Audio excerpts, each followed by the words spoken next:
सज धज कर इतना मत डोलो, मेरा राग बहक जाएगा।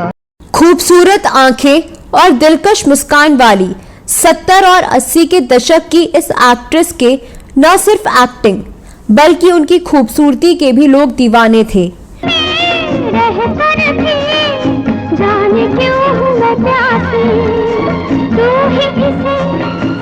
उन्होंने अमिताभ बच्चन, शत्रुघ्न सिन्हा, विनोद खन्ना, देव आनंद और संजीव कुमार जैसे सितारों के साथ काम किया और अपनी अदाकारी और खूबसूरती का लोहा मनवाया, लेकिन वह अपनी फिल्मों से ज्यादा अपने रिलेशनशिप को लेकर सुर्खियों में बनी रही थी। वह कभी किसी की तीसरी पत्नी बनी तो किसी की दूसरी। उनकी जिंदगी में कुछ ऐसी घटनाएं भी हुई जिसके बारे में उन्होंने कभी सपने में भी नहीं सोचा होगा।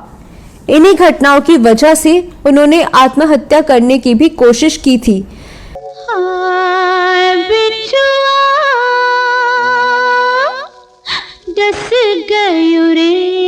मैं बात कर रही हूँ मशहूर बॉलीवुड एक्ट्रेस और कपूर घराने की बहू गीता बाली की भांजी और अपने जमाने की मशहूर एक्ट्रेस योगिता बाली की, जो फिल्मों में वैसे कमाल नहीं दिखा पाई थी जो मुकाम गीता बाली ने हासिल की थी।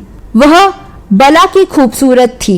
इसके कारण ज्यादातर डायरेक्टर्स उनके खूबसूरत चेहरे और जवां हुस्न होने की वजह से फिल्में दिया करते थे और अपनी फिल्मों में उन्हें सेक्स सिंबल के तौर पर प्रस्तुत किया जाता था।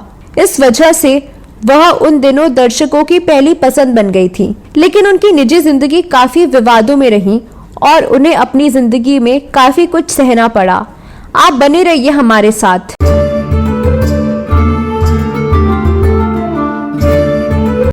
नमस्कार दोस्तों, मैं आपकी दोस्त और होस्ट साची और आप देख रहे हैं फिल्मों, गीतों और फिल्मी हस्तियों के बारे में जानी अनजानी जानकारियां देने वाला चैनल क्लासिक एरा।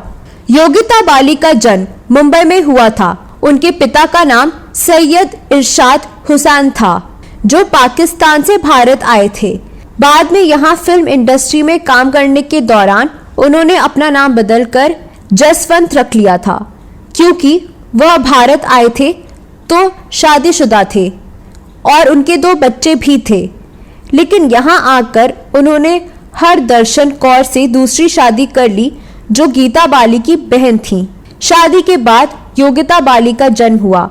बाद में फिल्म इंडस्ट्री में नुकसान होने के बाद वह अपनी पहली पत्नी और पहले बच्चों के पास पाकिस्तान वापस चले गए। योगिता बाली ने अपने फिल्मी करियर की शुरुआत बॉलीवुड के महानायक कहे जाने वाले अमिताभ बच्चन के साथ वर्ष 1971 में आई फिल्म परवाना से की थी।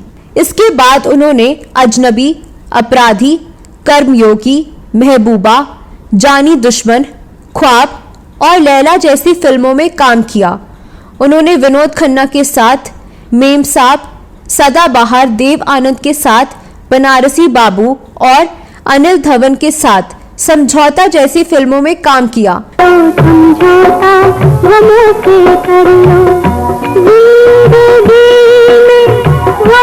योगिता बाली को शुरुआती दौर में उन फिल्मों में ज्यादा देखा गया था जिन्हें प्रथम श्रेणी के अभिनेत्रियों ने रिजेक्ट कर दिया था।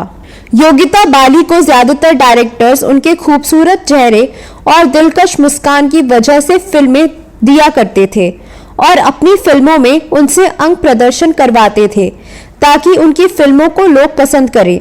यही कारण है कि अपने करियर में योगिता बाली ने ज्यादातर फिल्मों में सपोर्टिंग या सेकंड लीड एक्ट्रेस के तौर पर ही काम किया और उन्हें कभी वो सफलता नहीं मिली जिसका सपना उन्होंने देखा था। उन्होंने अमिताभ बच्चन, विनोद खन्ना, शत्रुघ्न सिन्हा, अनिल धवन, देव आनंद और संजीव कुमार जैसे सितारों के साथ काम किया। लेकिन जैसे ही योगिता बाली की जिंदगी में किशोर कुमार की एंट्री हुई, मानो उनकी जिंदगी ही बदल गई। ये दोनों फिल्म जमुना के तीर में साथ काम कर रहे थे।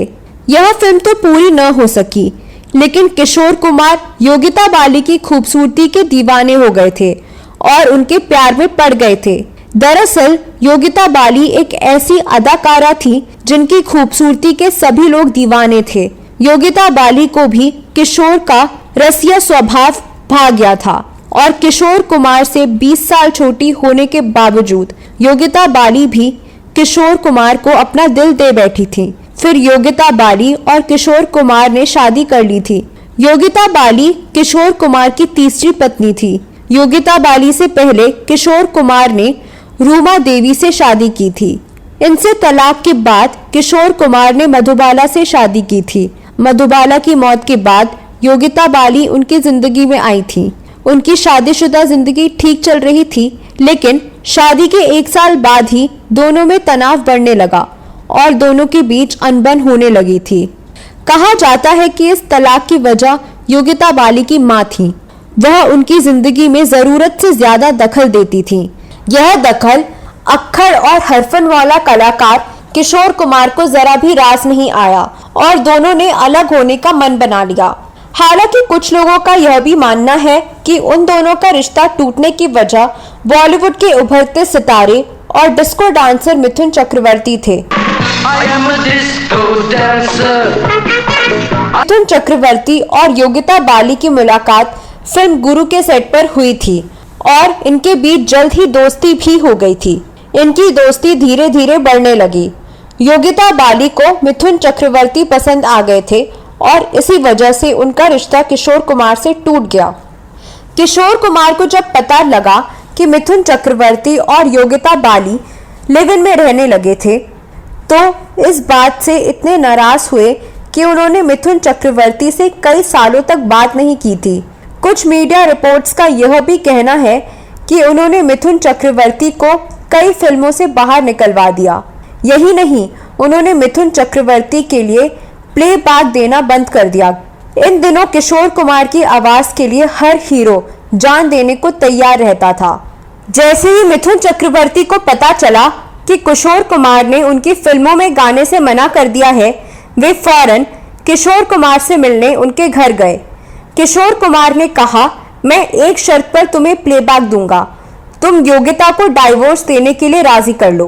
कहते हैं इसके तुरंत बाद योगिता बाली ने तलाक के कागज पर दस्तखत कर दिए। किशोर कुमार को तलाक देने के 1 साल बाद ही 1979 में योगिता बाली ने मिथुन चक्रवर्ती से शादी कर ली। चक्रवर्ती से शादी के बाद योगिता बाली ने फिल्मों में काम करना कम कर दिया था। योगिता ने 1988 में फिल्म आखिरी बदला में मिथुन चक्रवर्ती के साथ काम किया। इसके बाद उन्होंने कोई फिल्म नहीं की। योगिता बाली से पहले मिथुन चक्रवर्ती का सारिका ठाकुर से भी अफेयर था। सारिका से ब्रेकअप के बाद मिथुन चक्रवर्ती को एक नए सहारे की तलाश थी। ऐसे में मिथुन चक्रवर्ती को हेलेना ल्यूक का साथ मिला और दोनों ने 1979 में शादी कर ली। 70 के दशक में हेलेना फैशन वर्ल्ड का जाना माना नाम थी। उन्होंने 1980 में आई फिल्म जुदाई में काम किया था। हालांकि इनकी शादी महज 4 महीने ही चली। शादी के बाद मिथुन चक्रवर्ती और योगिता बाली की जिंदगी अच्छी चल ही रही थी कि 1985 में मिथुन चक्रवर्ती और श्रीदेवी के अफेयर की खबरें सामने आईं। मिथुन चक्रवर्ती और श्रीदेवी इस कदर प्यार में थे कि उस समय दोनों की मंदिर में गुपचुप शादी करने की भी खबरें मीडिया में आ गईं। इस बात की पुष्टि खुद मिथुन चक्रवर्ती ने एक प्रेस कॉन्फ्रेंस के दौरान की थी। मिथुन चक्रवर्ती की शादी की खबर सुनते ही योगिता बाली ने बहुत सारी दवाइयां एक साथ खाकर सुसाइड की कोशिश की थी। इस घटना से मिथुन चक्रवर्ती काफी डर गए थे। हालांकि योगिता बाली ने मिथुन चक्रवर्ती की दूसरी पत्नी के दौर पर श्रीदेवी को स्वीकार भी कर लिया था, लेकिन श्रीदेवी चाहती थी कि मिथुन चक्रवर्ती अपनी पहली पत्नी को तलाक दे दें, पर मिथुन चक्रवर्ती ने योगिता बाली को तलाक देने से मना कर दिया। लिहाजा श्रीदेवी मिथुन चक्रवर्ती से अलग हो गई। कुछ समय बाद योगिता बाली ने जब नमाशी को जन्म दिया तो मिथुन चक्रवर्ती और उनकी जिंदगी में सब नॉर्मल हो गया। इस कपल का रिश्ता तब से लेकर आज तक कायम है। योगिता बाली अब 4 बच्चों की मां है और फिल्मों के साथ ग्लैमर से भी बेहद दूर है। साल 1989 में आई उनकी फिल्म आखिरी बदला उनकी आखिरी फिल्म साबित हुई। हालांकि 2013 में उन्होंने एनिमी नाम के फिल्म को प्रोड्यूस किया था, जिसके जरिए उन्होंने अपने बेटे मिमो चक्रवर्ती को लॉन्च किया था। हालांकि यह फिल्म पूरी तरह से फ्लॉप रही थी। योगिता बाली का नाम आज भी उन बेहतरीन अभिनेत्रियों की लिस्ट में शामिल किया जाता है जिनका करियर बहुत छोटा रहा, लेकिन वो बॉलीवुड में अपनी छाप छोड़ने में कामयाब रहीं। तो दोस्तों, यह वीडियो कैसा लगा जरूर बताएं। योगिता बाली के बारे में आपके पास कोई और जानकारी है तो कमेंट बॉक्स में अवश्य लिखें। अगले वीडियो में मैं फिर फिल्मों, गीतों और फिल्मी हस्तियों से जुड़ी कोई नई कहानी या नई जानकारी लेकर हाजिर हो जाऊंगी।